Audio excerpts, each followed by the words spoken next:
कदम success की ओर मार्गदर्शन coaching institute के साथ। मार्गदर्शन कोचिंग इंस्टीट्यूट बिहार में एकमात्र कोचिंग संस्थान IIT and medical entrance exam के लिए।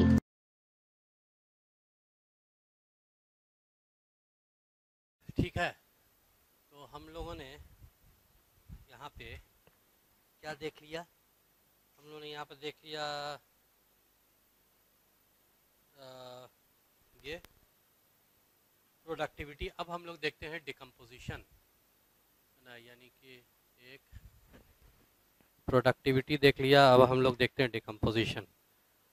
और डिकम्पोजिशन का नंबर फंक्शन पढ़ रहे ना है, इंट्रोडक्शन विचार डिकम्पोजिशन।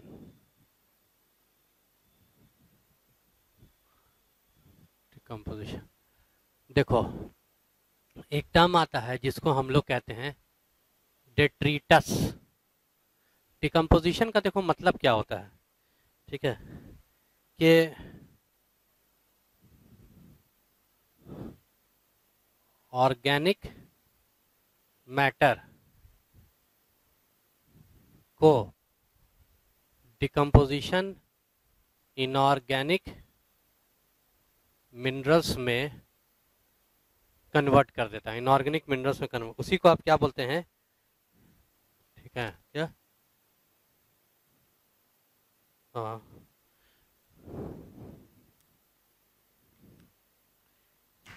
इसी को आप क्या बोलते हैं? ऑर्गेनिक मैटर जब इनऑर्गेनिक मिनरल्स में कन्वर्ट हो जाता है, ठीक है, किसके जरिए? डिकम्पोजर्स के जरिए, तो उसी को हम लोग क्या बोलते हैं? डिकम्पोजिशन कहते हैं। ठीक है, एक टर्म आता है जिसको हम लोग कहते हैं डेट्रीटस। डेट्रीटस क्या क्या क्या होगा? डेट्रीटस मतलब डेड एनिमल फीसेस एक्सक्रीटा। ठीक है, ये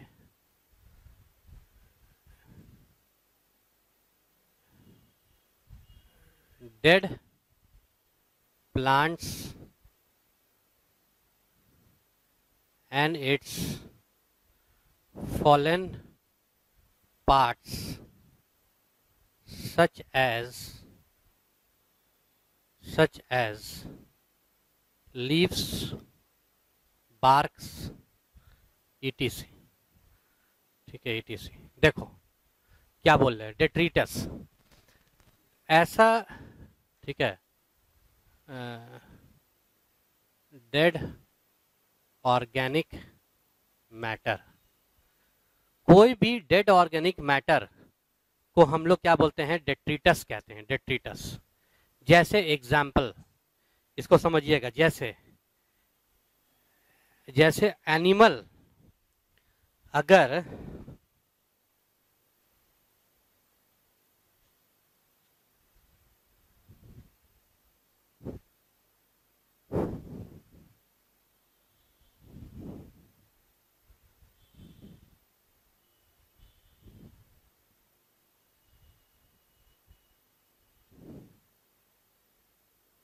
जैसे देखो क्या क्या हो सकता है। जैसे देखो, कोई एनिमल अगर मर जाता है तो इसके अंदर ऑर्गेनिक मैटर है, वो डेड ऑर्गेनिक मैटर है। एक तो ये हो जाएगा। साथ साथ एनिमल का जो फीसेस होगा, एक्सक्रीटा होगा, उसमें भी ऑर्गेनिक मैटर होता है ना, है। अरे एनिमल का जो ये रहता है, एनिमल का जो फीसेस रहता है या एक्सक्रीटा रहता है, उसके अंदर भी, ठीक है, अनडाइजेस्टेड, उसके अंदर भी अगर देखोगे तो अनडाइजेस्टेड ऑर्गेनिक मैटर रहता है। इसको या एनिमल जब मर जाए उसके अंदर का ऑर्गेनिक मैटर को जब इनऑर्गेनिक मिनरल्स में जब कन्वर्ट किया जाता है बाय डिकम्पोजर्स, उसी को आप क्या बोलते हैं? ठीक है, डिकम्पोजिशन कहते हैं। ये तो एनिमल का केस हो गया। प्लांट का केस देखो, या तो प्लांट मर जाए, डेड प्लांट, उसका ऑर्गेनिक मैटर, या प्लांट का जो फॉलन पार्ट्स होगा such as leaf and barks, leaf टूट के गिर जाए, बार्क टूट के गिर जाए, सब किसका बना हुआ होगा? ऑर्गेनिक मैटर का बना हुआ होगा। इसको डिकम्पोजिशन ब्रेक करेगा, तो ये सब को हम लोग डेट्रिटस कहेंगे। अब आप बोलेंगे सर एनिमल का फीसस और स्क्रीटा, एनिमल में फीसस स्क्रीटा होता है?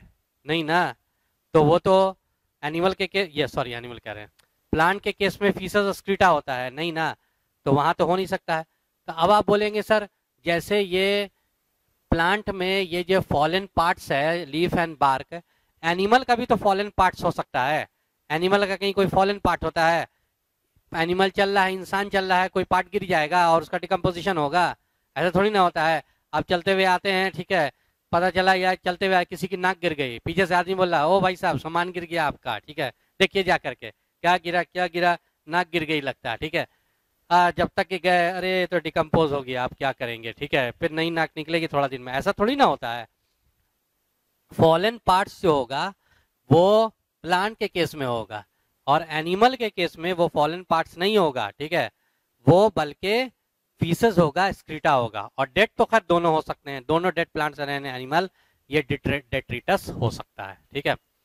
तो हम देखते हैं कि यही डेट्रिटस, यही सारी चीजें, ये इन्हीं का डिकम्पोजिशन को, यही ऑर्गेनिक मैटर को जब इनऑर्गेनिक मिनरल्स में कन्वर्ट किया जाता है तो उसको आप क्या बोलते हैं? डेट्रिटस डिकम्पोजिशन कहते हैं, ठीक है। उसके बाद अब देखते हैं डिकम्पोजिशन, ठीक है। अब देखते हैं जैसे, ठीक है, जैसे अगर आप देखेंगे कि डेड एनिमल्स एंड फीसेस, ठीक है, जैसे अगर आप देखेंगे डिकम्पोजिशन में एक चीज़ और हो जाएगी, ऑर्गेनिक मैटर, हाँ, स्टेप्स ऑफ, देखो steps of decomposition, steps of decomposition, देखो बस समझा दे रहे हैं, लिखना तुम लोग खुद से, दिया हुआ एनसीईआरटी में। स्टेप्स ऑफ डिकम्पोजिशन में सबसे पहले तो होगा, ठीक है, 1 2 3 4 and 5, mineralization, humification, metabolism, leaching, और ये हो सकता है डिकम्पोजिशन, लीचिंग, मिनरलाइजेशन,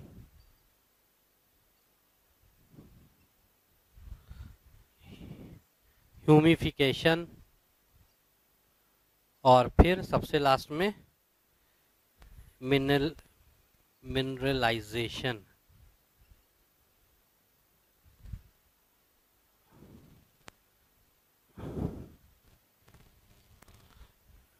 occurs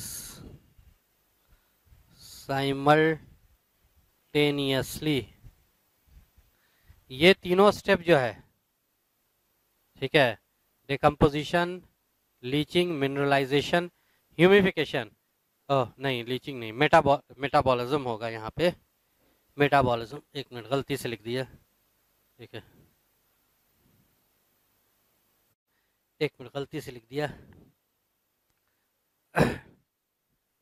अरे ये भी गलती लिख दिया, क्या जल्दी जल्दी में जो है,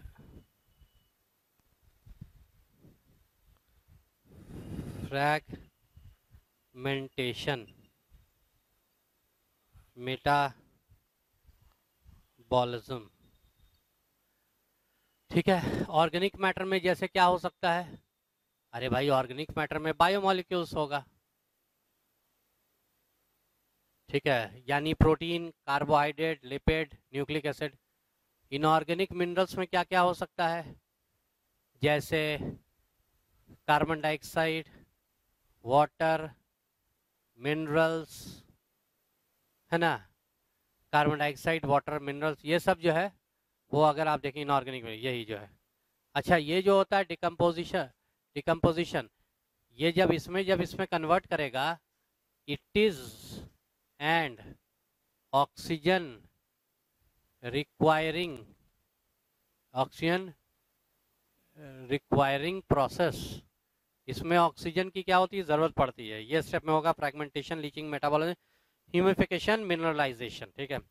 अब देखो हम डायग्राम से बता रहे हैं, लिखाएंगे नहीं, आपके एनसीईआरटी में लिखा हुआ है, आप लोग देख लीजिएगा, टाइम जल्द कम है अभी। फ्रैगमेंटेशन में सबसे पहले देखिए क्या होगा। मान लो कोई जानवर मर गया, कोई जानवर मर गया, ठीक है। ये पहला स्टेप होगा फ्रैगमेंटेशन। नाम से पता चल रहा है फ्रैगमेंट, बड़े बड़े टुकड़े को छोटे छोटे टुकड़े में चेंज कर दिया जाएगा।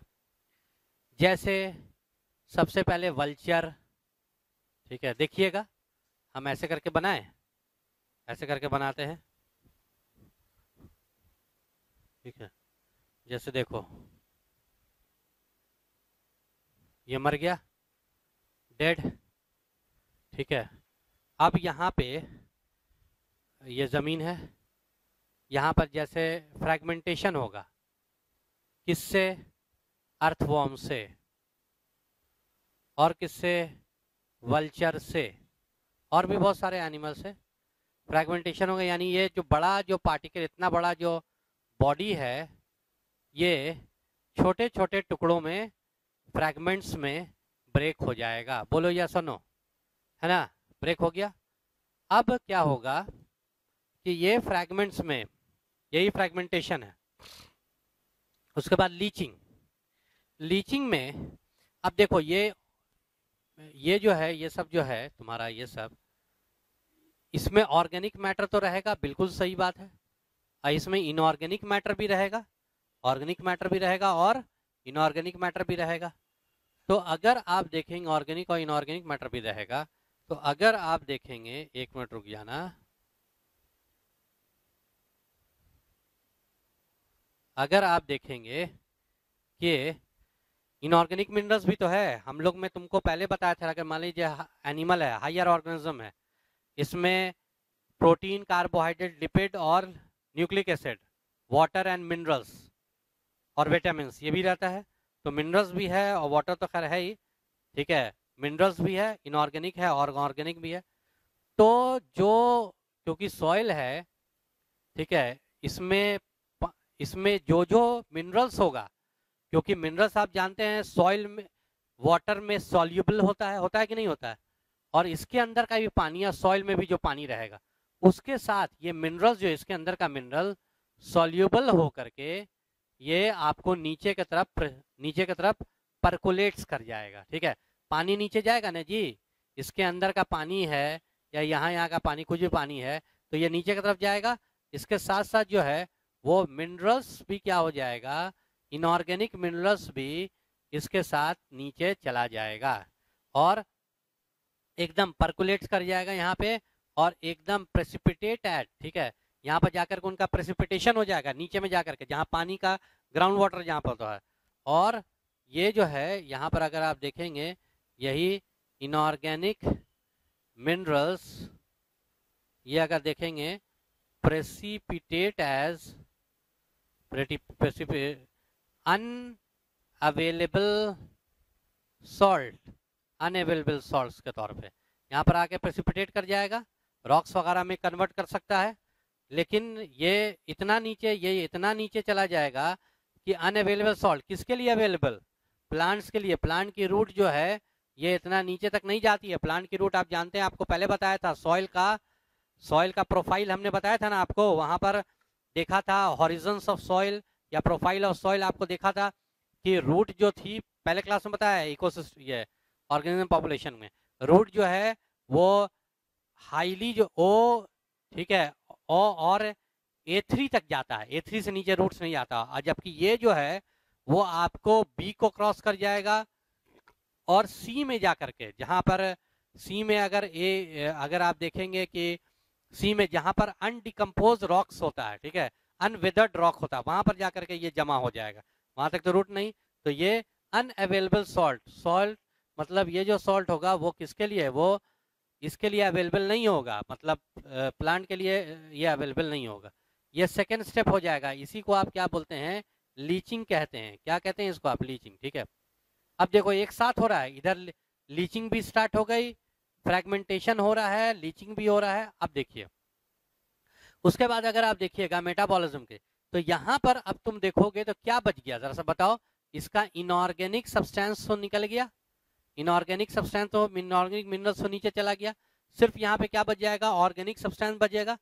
तो ऑर्गेनिक सब्सटेंस पे यहाँ पे ठीक है कौन काम करना स्टार्ट करेंगे, ठीक है ये डिकम्पोजर काम करना स्टार्ट करेंगे। ठीक है डिकम्पोजर, डिकम्पोजर जो है इसके इसके इसके ऑर्गेनिक मैटर को ठीक है किसमें कन्वर्ट कर देंगे, डिकम्पोजर जो है वही बैक्टीरिया हो जाएगा, आपको बैक्टीरिया हो जाएगा, या फिर अगर देखोगे फंजाई हो जाएगा। ठीक है, या तो हमने क्वेश्चन भी आपसे पूछा था 11th में जब हम पढ़ा रहे थे कि अगर पूरे दुनिया में अगर बैक्टीरिया फंजाई को खत्म कर दिया जाए तो क्या बचेगा दुनिया में, सिर्फ और सिर्फ डेड बॉडी बचेगी। डेड बॉडी डिकम्पोज होगी नहीं तो सिर्फ डेड बॉडी बचेगी। ठीक है, तो डिकम्पोजर जो है वो उसके ऑर्गेनिक मैटर को इसके ऑर्गेनिक मैटर को कन्वर्ट कर देगा किसमें, इनऑर्गेनिक मिनरल्स में, इनऑर्गेनिक मिनरल्स में कन्वर्ट कर दिया। इसी को ये तीसरा स्टेप है, इसी को आप क्या बोलेंगे, इसी को कहेंगे मेटाबॉलिज्म। ठीक है, अपने बॉडी से जो है अपने बॉडी से एंजाइम्स वगैरह रिलीज करेगा और ऑर्गेनिक मैटर को इनऑर्गेनिक मिनरल्स में ये कन्वर्ट कर देगा मेटाबॉलिज्म से। तब यानी इसका और ये तीनों स्टेप यानी कि फ्रैगमेंटेशन, उसके बाद लीचिंग और एक साथ चलता रहता है। तो यानी ये बात इधर ये नीचे जाएगा, इधर ब्रेक होगा, बड़े बड़े पार्ट के छोटे पार्ट के, इधर ये नीचे जाएगा और ऊपर में जो ऑर्गेनिक मिनरल्स जो बचेगा वो कन्वर्ट होगा इनऑर्गेनिक मिनरल्स में। ठीक है, तो ये तीनों एक साथ चलेगा। अब लेकिन एक बात बताओ तुम, यानी अब आप ये समझ रहे होंगे कि ऑर्गेनिक मैटर सब खत्म हो गया, नहीं, कुछ ऑर्गेनिक मैटर इतना आसानी से हमारे बॉडी में कुछ ऑर्गेनिक मैटर ऐसा है ठीक है जो इतना आसानी से ब्रेक नहीं होता है, उसको टाइम लगता है, वो बहुत रेसिस्टेंट होता है टूवर्ड्स डिकम्पोजर्स। जैसे काइटिन, बोलो यस और नो, काइटिन हो सकता है, जैसे तुम बोन्स, ठीक है बोन्स, काइटिन, लिग्निन, ये सब इतना आसानी, बोन्स है, ये सब इतना आसानी से इतना जल्दी ये सब का ऑर्गेनिक मैटर इतना जल्दी इनऑर्गेनिक मिनरल्स में नहीं कन्वर्ट होगा। यानी कि ऑर्गेनिक मैटर ठीक है एक्सेप्ट सम, ऑर्गेनिक मैटर जो है सम, ठीक है ऑर्गेनिक मैटर, कुछ ऑर्गेनिक मैटर जो है, आप रुक जाइएगा जरा सा, जैसे लिग्निन, काइटिन, बोन्स, ये सब ईटीसी, ये सब जो है इतना आसानी से नहीं ब्रेक होगा। तो ये सब कहाँ पे प्रेजेंट रह जाएगा, ये यहीं पे प्रेजेंट रह जाएगा। और ये डिकम्पोजर से क्या होगा, डिकम्पोजर से ये रेसिस्टेंट होगा। एक तो ये चीज है कि बहुत दिन तक ये बचा रहेगा, काफी दिन तक बचा रहेगा। दूसरी बात जो है ये कोलॉइडल इन नेचर होता है। ठीक है, कोलॉइडल कोलॉइडल नेचर होगा, जाहिर है पूरी बॉडी हमारी जो है कोलॉइडल नेचर है, तो ये भी कोलॉइडल नेचर रहेगा जो बच गया। ठीक है, और यही ऑर्गेनिक मैटर ठीक है विल बी लेफ्ट, जो बच जाएगा विल बी लेफ्ट, वही क्या बना देगा, उसी को आप क्या बोलेंगे, वही कॉल्ड दैट आर कॉल्ड ह्यूमी। ठीक है, ये इसको आप क्या बोलेंगे, ह्यूमस कहेंगे। क्या बोलेंगे आप इसको, ह्यूमस। जो ऑर्गेनिक मैटर जो डिकम्पोज आसानी से नहीं हो सका उसको आप क्या बोलते हैं, ह्यूमस बोलते हैं। और प्रोसेस को ह्यूमस, ये ह्यूमस बनने के प्रोसेस को ही आप क्या बोलते हैं, humification. Process is called humification. Humification आप इस प्रोसेस को कहेंगे, बोलो हाँ या ना, प्रोसेस को ह्यूमिफिकेशन कह दिया, यानी ह्यूमस का फॉर्मेशन यानी ह्यूमिफिकेशन। ठीक है, कैसा रहेगा ये भाई, ब्लैक रहेगा, ब्लैक वाटर रहेगा इसमें, अरे सारा पानी तो मिनरल्स लेकर के नीचे चला गया, black amorphous, amorphous no water. और कैसा नेचर का कैसा रहेगा, अरे सारी लिविंग ऑर्गेनिज्म का कोलाइडल, लिविंग ऑर्गेनिज्म का जो है ना, लिविंग ऑर्गेनिज्म का जो ऑर्गेनिक मैटर है तो जाहिर है कोलाइडल रहेगा। ठीक है, इसलिए हेंस क्योंकि ये ब्लैक है, अमॉर्फस है, कोलाइडल है, ठीक है, एंड रेसिस्टेंट टू किसका, रेसिस्टेंट टू माइक्रोब्स यानी कि डिकम्पोजर्स। डिकम्पोजर के टुवर्ड्स ये क्या रहेगा, रेसिस्टेंट रहेगा। ठीक है, और इसीलिए ये source of minerals, inorganic minerals, ये सोर्स ऑफ इनऑर्गेनिक मिनरल्स रहेगा किसके लिए, किसके लिए रहेगा, ठीक है प्लांट्स के लिए रहेगा। ये क्या मतलब, ये आप लोग सोच रहे हैं क्या बोल रहे हैं, हाँ भाई हम सही बोल रहे हैं। ये वाला जो इनऑर्गेनिक मिनरल है ये तो सीधे बह करके नीचे चला गया।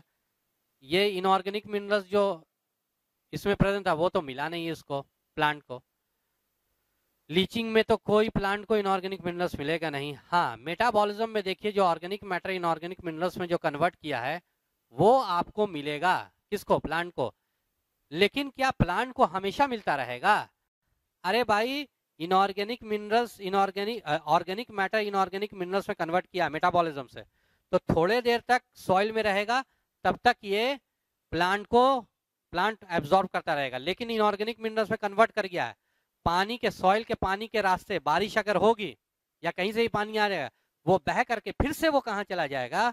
नीचे चला जाएगा। ये फिर से ये बह करके नीचे चला जाएगा, अनअवेलेबल सॉल्ट की तरह वो नीचे चला जाएगा, और फिर बेचारे प्लांट को, ठीक है, वो इनऑर्गेनिक मिनरल्स नहीं मिलेगा। तो उस बेचारे का सहारा कौन है? हमेशा उसको मिनरल्स की जरूरत पड़ेगी। कहाँ से मिलेगा वो बेचारा? यही देखो, यही ह्यूमस है। हम मानते हैं ये ऑर्गेनिक मैटर, आप बोलेंगे ये तो ऑर्गेनिक मैटर सर, ये कैसे एब्जॉर्ब कर पाएगा? वो तो इनऑर्गेनिक मिनरल्स का एब्जॉर्ब करता है। हम मानते हैं कि उसको एब्जॉर्ब नहीं करेगा, ठीक है, लेकिन एक बात जान लीजिए, ये इनऑर्गेनिक मैटर है, लिग्निन काइटिन कुछ भी हो, परमानेंटली जिंदगी भर के लिए पूरी जब तक के ये दुनिया है तब तक ये रेसिस्टेंट नहीं हो पाएगा। एक ना एक वक्त धीरे धीरे ही सही, धीरे धीरे, जैसे कि अगर आप यहाँ पर देखिएगा ये ह्यूमस है, तो धीरे धीरे ही सही इसको, ठीक है, ह्यूमस को, ठीक है, ह्यूमस को डिकम्पोजर, ठीक है, अगर आप देखेंगे ह्यूमस को जो है वो ये जो सबसे लास्ट में वही माइक्रोब्स कह लीजिए या डिकम्पोजर कह लीजिए, धीरे धीरे ही सही ये इसको किस में कन्वर्ट करेगा? इसको जो है मिनरल्स में, ठीक है, इनऑर्गेनिक मिनरल्स में धीरे धीरे क्या करेगा? वो कन्वर्ट करेगा, और धीरे धीरे वो कन्वर्ट करता जाएगा, और हमेशा यहाँ पर जो है वो मिनरल्स मौजूद रहेगा, क्योंकि वो एक बार नहीं कन्वर्ट, ह्यूमस को धीरे धीरे कन्वर्ट कर रहा है, तो थोड़ा थोड़ा हमेशा जो है यहाँ पे प्रेजेंट रहेगा। ये हमेशा मिनरल्स, इनऑर्गेनिक मिनरल्स देता रहेगा। किसको? प्लांट को। ह्यूमस के डिकम्पोजिशन से इसको क्या मिलता रहेगा? मिनरल्स जो है वो मिलता रहेगा ह्यूमस के डिकम्पोजिशन से। तो ह्यूमस वही हो गया, माइक्रोब्स हो गया, डिकम्पोजर हो गया, इनऑर्गेनिक मिनरल्स में कन्वर्ट करेगा। और जब ह्यूमस का ऑर्गेनिक मैटर इनऑर्गेनिक मिनरल्स में कन्वर्ट करता है, तो उसी को हम लोग क्या बोलते हैं? उसी को हम लोग कहते हैं मिनरलाइजेशन। क्या कहते हैं उसको हम लोग? मिनरलाइजेशन कहते हैं, ठीक है। यानी ह्यूमस जो है वो सॉइल की फर्टिलिटी को क्या कर देगा? वो ब्लैक रंग का होगा, अमॉर्फस कोलॉइडल, सॉइल की फर्टिलिटी को बढ़ा देता है। मेरे ख्याल से फ्रैगमेंटेशन, लीचिंग, मेटाबॉलिज्म अब तुम लोग अच्छे से समझ गए हो। हमको नहीं लगता कि अब तुमको भूलना चाहिए। सिंपल सी बात है, कोई भी चीज, plant, pollen part, faeces etcetera, animal, dead animal गिरा, सबसे पहले सरफेस एरिया को बढ़ाने के लिए जो डेट्रीवोर होते हैं, ठीक है, फ्रैगमेंटेशन जानते हो कौन करता है? इसको कहते हैं हम लोग, जैसे अर्थवॉर्म है, अर्थवॉर्म को कहते हैं डेट्रीवोर। डेट्रीवोर मतलब वही, ये छोटे छोटे पार्टी के ऑर्गेनिक मैटर को खाएगा, मिक्स विद द सॉइल को साथ मिक्स करके। वल्चर को हम लोग क्या बोलते हैं? स्कैवेंजर्स। क्या कहते हैं? स्कैवेंजर्स कहते हैं। बड़े पार्टिकल को छोटे में ब्रेक करेगा। जब ब्रेक हो गया, सरफेस एरिया बहुत ज्यादा बढ़ गया, जाहिर है उसमें इनऑर्गेनिक मिनरल्स रहेगा, इसको फ्रैगमेंटेशन कहेंगे। इनऑर्गेनिक मिनरल्स रहेगा, पानी के साथ बह करके नीचे चला जाएगा, एंड अनअवेलेबल सॉल्ट्स की तरह वहां प्रेसिपिटेट कर जाएगा, इसको कहेंगे लीचिंग, लीच कर जाएगा। तीसरा जो है, जो बच जाएगा ऊपर में ऑर्गेनिक सब्सटेंस, उसको माइक्रोब्स जो है डिकम्पोजर ब्रेक करेंगे इनऑर्गेनिक मिनरल्स में, इसको कहेंगे मेटाबॉलिज्म। लेकिन आप जान लीजिए कि हमेशा जो है, ठीक है, इतना पूरे बॉडी में, ठीक है, आसानी से डिकम्पोज होने वाला सब्सटेंस नहीं होता है। जैसे नाइट्रोजन रिच, ठीक है, कार्बन रिच, ग्लूकोज रिच, ये सब जो सब्सटेंस होते हैं ना, ये सब आसानी से ब्रेक करते हैं। हमेशा जो है वो ब्रेक करने वाला सब्सटेंस नहीं होता है। कुछ कुछ बहुत हद तक जो है रेसिस्टेंट रहता है माइक्रोब्स, तो वो वहीं पर जमा रह जाएगा, और उसी को कहेंगे ह्यूमस कहेंगे। ऑर्गेनिक मैटर है, ब्लैक अमॉर्फस कोलॉइडल रहेगा, धीरे धीरे ब्रेक करेगा, ह्यूमिफिकेशन, और फिर क्या होगा तुम्हारा? मिनरलाइजेशन, ठीक है। फिर क्या होगा? मिनरलाइजेशन मतलब, ठीक है, ह्यूमिफिकेशन, मिनरल्स में ये कन्वर्ट करेगा, मिनरल्स में कन्वर्ट करेगा। तो ये हो गया आपको। फिर ये ह्यूमस जो है वो धीरे धीरे मिनरल्स में कन्वर्ट करेगा, रेसिस्टेंट कोई भी नहीं है, माइक्रोब्स उसको भी सड़ा देगा, गला देगा, मिनरल्स में कन्वर्ट करेगा, और इसी को आप कहेंगे मिनरलाइजेशन। इस तरह से जो है इसमें ये होगा। ठीक है, अब हम लोग देखते हैं, जरा देखिएगा, फैक्टर्स अफेक्टिंग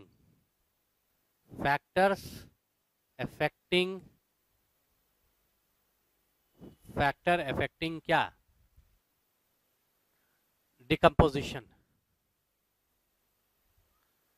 डिकम्पोजिशन को कौन कौन सा फैक्टर इफेक्ट करता है। ठीक है, तो ठीक है, डिकम्पोजिशन कौन कौन सा फैक्टर इफेक्ट करेगा। ठीक है, फैक्टर इफेक्टिंग डिकम्पोजिशन, पहला जो हो जाएगा वो अगर आप देखेंगे क्लाइमेटिक फैक्टर्स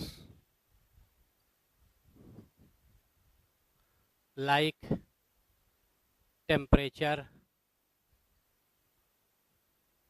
मॉइस्चर, ठीक है, सॉइल मॉइस्चर, सॉइल मॉइस्चर नहीं बल्कि सारा एयर का ये मॉइस्चर। सेकंड हो जाएगा तुम्हारा केमिकल कॉम्पोजिशन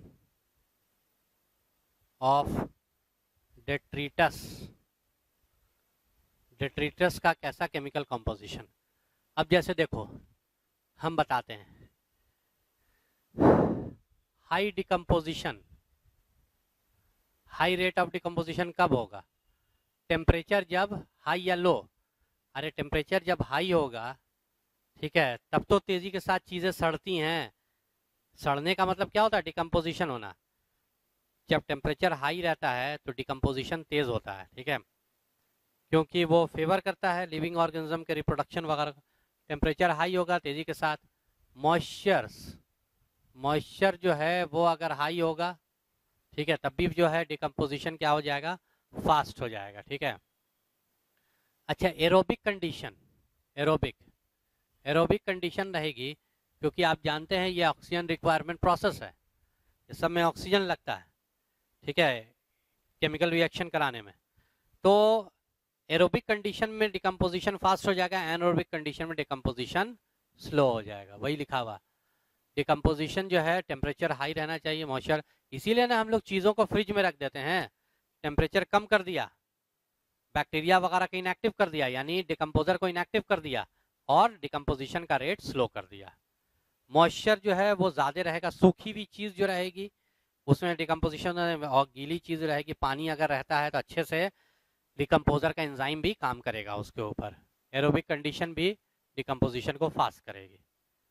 जबकि अगर आप केमिकल कॉम्पोजिशन ऑफ डेट्रीटस अगर आप देखते हैं तो, रुक जाना है,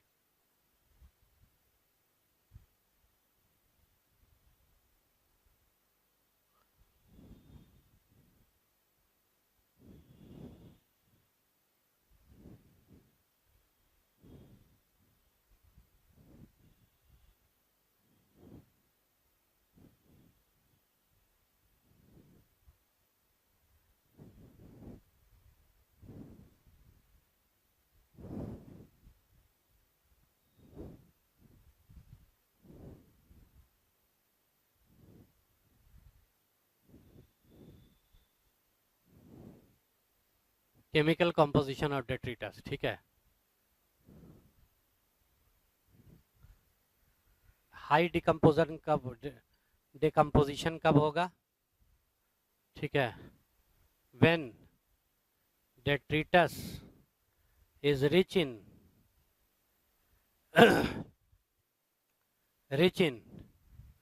nitrogen and water soluble substance like water soluble substance. High decomposition when detritus is rich in nitrogen and water soluble substance like sugar. Decomposition जो है वो हाई कब होगा, जब आसानी से जो है वो ब्रेक किया जा सके। ठीक है, आसानी से जो है वो नहीं आसानी से उसको क्या किया, ब्रेक किया जा सके। The decomposition when nitrogen rich अगर डेट्रिटस है, प्रोटीन वगैरह है, तो आसानी से ब्रेक कर जाएगा।